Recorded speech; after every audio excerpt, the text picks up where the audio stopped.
Hi, my name is AshleeNeslen. I'm going to be showing you how to make adjustment layers in Photoshop.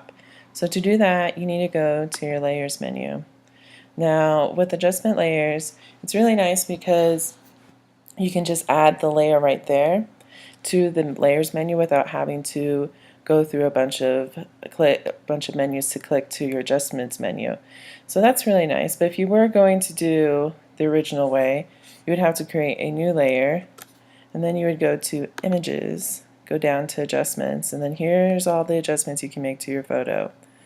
But I'm going to show you the simpler version, and this version is nice because it shows you what differences you're making to the photo without actually damaging the original photo, which is what we want. So first you're going to click on this button right down here.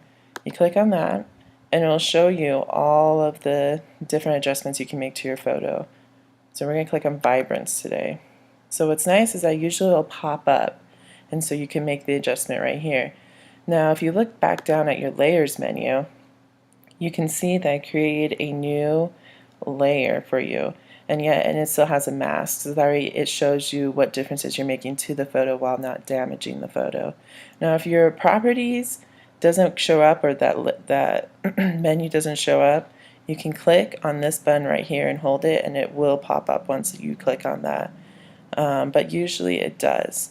So we're going to go back to properties, and so you can see that it's brought us up back to here.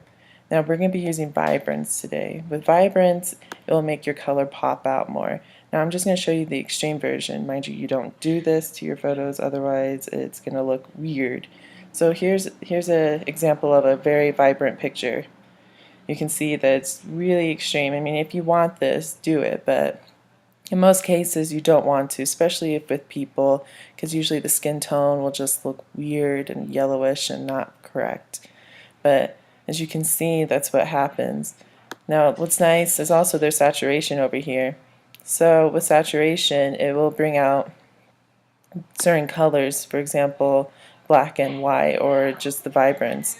You don't really want to work with saturation either, and if you do, you want to do very little. But usually with people, you don't want to do that.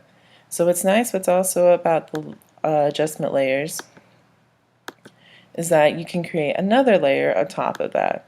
So for example, if we wanted to, we could go to hue and saturation, and we could do our own little hue and saturation. Mind you, this will not affect this layer down here, because it's making its own separate layer and it has its own mask to do. So we're still working with the original, it's just it's its own new thing, which is nice. So we go back to properties, and you can change the color up if you wanted to. Mind you, you don't want to do that unless you really wanted to. And if you do this, you want to do it with very light, not too much. So this is basically, that's how you make an adjustment layer. There's not much you can do besides that, but it's really nice and easy to work with, and it's just simple, and it makes adjusting your pictures way easier, and you can see the difference that you're making. So I hope you enjoyed this video, and thank you for watching.